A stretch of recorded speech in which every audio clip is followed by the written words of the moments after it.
வாங்கன் to K mom's kitchen. எல்லாருமே தீபாவளி மோடுக்கு ரொம்ப கிட்டவே வந்துட்டோம். என்ன பண்ணலாம், சரி ஓகே பலகாரம் செய்ய ஸ்டார்ட் பண்ணிடலான்னு சொல்லிட்டு அதிரசம் பண்ண தான் ஸ்டார்ட் பண்ணியிருந்தோம். இந்த ரெசிபி முழுக்க முழுக்க என் மம்மியோட கைடன்ஸில் தான் பண்ணியிருக்கேன். இந்த 4 இயர்ஸ் மேரேஜ் லைஃப்பில் ஃபர்ஸ்ட் டைம் ட்ரை பண்ணுறேன் இதை. ஸோ எனக்கும் என்னோட மெமரி க்ரியேட் பண்ண மாதிரி இருக்கும். நான் ஃப்யூச்சரில் பார்த்து ஓகே இதுக்கு இந்த அளவு தான் அப்படின்னு தெரிஞ்சுக்கிற மாதிரி இருக்கும். நீங்களும் இந்த வீடியோவை பார்த்து கண்டிப்பாக பயனடைவீங்க நான் நம்புகிறேன். என்னென்ன கிளியராக சொல்லித்தரேன் பார்த்துக்கோங்க.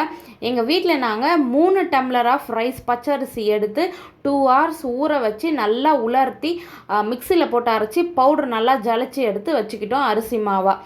இப்போது அதை அப்படியே இந்த முட்டை மேலே தட்டி வச்சுருந்தால வீடியோ ஸ்டார்டிங்கில் ஏன் அதை பண்ணி வச்சுக்கிறோன்னா ஈரப்பதம் இருந்துகிட்டே இருக்கணும், காஞ்சிட்டா அவ்வளோக்கா நல்லா இருக்காதுன்னு சொல்லிட்டாங்க.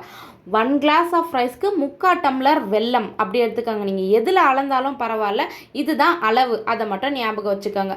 இதில் என்னென்னா நாங்கள் வெல்லத்தை வந்து இந்த பாகு காய்ச்சத்துக்கு முன்னாடி அதை சும்மா மெல்ட் பண்ணி அது மேலே இருக்க கசடு இந்த தூசியெல்லாம் எடுத்துட்டு தனியாக அந்த பதம் வரும்ல ஜோங்கு மாதிரி தண்ணியில் விட்டால் எல்லாம் ஒன்று சேரும்.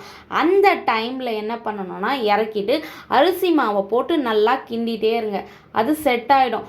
ஃபுல்லாக நாங்கள் ஒரு 1 day விட்டுருந்தோம். மறுநாள் எடுத்து இந்த ஆயில் ஊற்றினோம்ல அந்த கவரை வீண் பண்ணிடாதீங்க, பத்திரமா எடுத்து வச்சுக்கோங்க. என்னென்னா லாஸ்ட்டில் சொல்கிறேன்.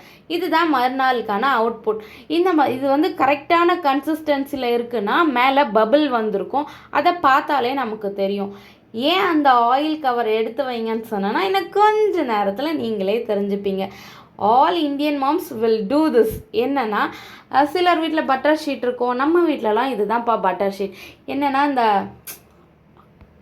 அதிரசத்தை வந்து தட்டி போடுவாங்களே அப்போ எடுக்கும் போது நல்லா அப்படியே கையோடு வந்துடணும், ஒட்டிக்கக்கூடாது. அப்படின்னா கீழே கொஞ்சமாக இந்த கீ தடவிக்கலாம். நம்ம ஆயில் பேப்பரில் பண்ணும்போதும் நல்லா வரும் அப்படின்றதுக்காக தான். அவனை அழகாக ஒரு பால் மாதிரி பிடிச்சி எடுத்து நிலா மாதிரி அழகாக தட்டி எண்ணெயில் எடுத்து இறக்கிடுங்க. தீபாவளிக்கு நம்ம குளித்தா மட்டும் போதுமா, நம்ம செய்கிற பலகாரம் குளிக்க வேண்டாமா? அதுக்காக தான் அழகாக எடுத்து மிதமான சூட்டில் இருக்கும்போது போடுங்க. ஃபுல் ஹை ஃப்ளேமில் வச்சுட்டு போட்டிங்கன்னா வந்து அது உடஞ்சி தனித்தனியாக போகிறதுக்கு நிறைய சான்சஸ் இருக்குது. பெட்டிக்குள்ளே போனப்பா இங்கே வந்துட்டேன் அப்படின்ற மாதிரி எண்ணெய்க்குள்ளே போட்ட அவன் அப்படியே குளித்து மேலே எழுந்து அவனாக 2 பக்கம் அழகாக அப்படி இப்படின்னு திருப்பி போட்டு வெந்து வந்த உடனே அவனை எடுத்து ஒரு தட்டில் வச்சு 2 பாத்திரத்தை வச்சு நல்லா அப்படி டைட்டாக புழிஞ்சு எடுத்தோன்னா எக்ஸஸாக இருக்கிற ஆயில் எல்லாம் கீழே வந்துடும். அவனை அப்படியே எடுத்து அழகாக ஸ்டோர் பண்ணி வச்சுக்க வேண்டியது தான் நம்மளோட வேலை. வெளியில் கிறிஸ்பாக உள்ள நல்லா மெதுன்னு இருக்கும், அவ்வளோ டேஸ்ட்டாக இருக்கும். கண்டிப்பாக ட்ரை பண்ணி பாருங்கள். எங்கள் வீட்டில் பலகாரம் ரெடி ஆயிடுச்சு. அடுத்த ரெசிபி சீக்கிரமாகவே அப்லோட் பண்ணுறேன், வெயிட் பண்ணிகிட்டே இருங்க.